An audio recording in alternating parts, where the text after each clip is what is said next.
ঢাকা কাঁপানো মধ্যরাতের তাণ্ডব। হাসনাতকে নিয়ে যা বললেন সার্জিস।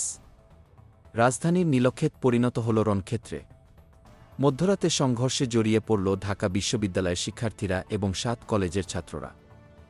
ধাওয়া ধাওয়া, চিৎকার, উত্তেজনা সবকিছু মিলিয়ে এক ভয়ঙ্কর পরিস্থিতি। এই দাঙ্গার মাঝেই হঠাৎ সামনে এসে দাঁড়ান বৈষম্যবিরোধী ছাত্র আন্দোলনের নেতা হাসনাত আবদুল্লাহ।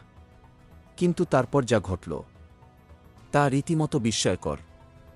ভিডিও ফুটেজে দেখা যায় উত্তেজিত ছাত্রদের মাঝখানে একা দাঁড়িয়ে পরিস্থিতি শান্ত করার চেষ্টা করছেন হাসনাত। কিন্তু মুহূর্তের মধ্যেই চারদিক থেকে চেপে ধরে উত্তেজিত জনতা। পরিস্থিতি নিয়ন্ত্রণের বাইরে চলে যায়।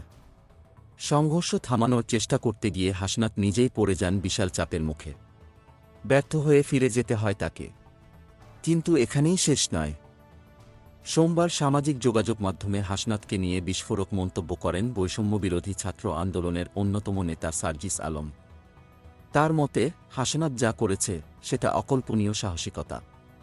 তিনি লেখেন, এই শহরে কত শত্রু লুকিয়ে আছে যারা সুযোগ পেলেই খুন করে ফেলবে।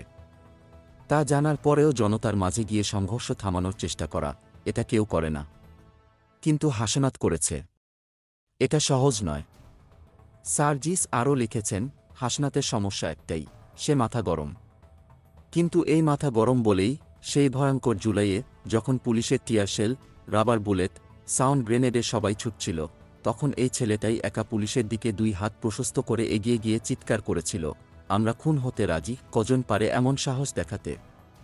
কিন্তু হাসনাতের বিরুদ্ধে যারা বিদ্রূপ ছুড়ে দিচ্ছেন তাদের উদ্দেশ্যে আরও কড়া বার্তা দিয়েছেন সার্জিস। তিনি বলেন, আপনারা যারা শুধু ফেসবুকে বসে নিরাপদে খেলতে পারেন, হাসনাত আপনাদের মতো সুবিধাবাদী নয়।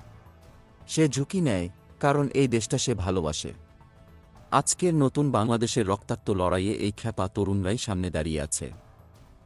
শেষে একটি বার্তা দিয়েছেন সার্জিস, আমরা হাসনাত। আমরা লড়াই চালিয়ে যাব। কারণ এই নতুন বাংলাদেশ আমাদের হাতেই গড়ে উঠবে।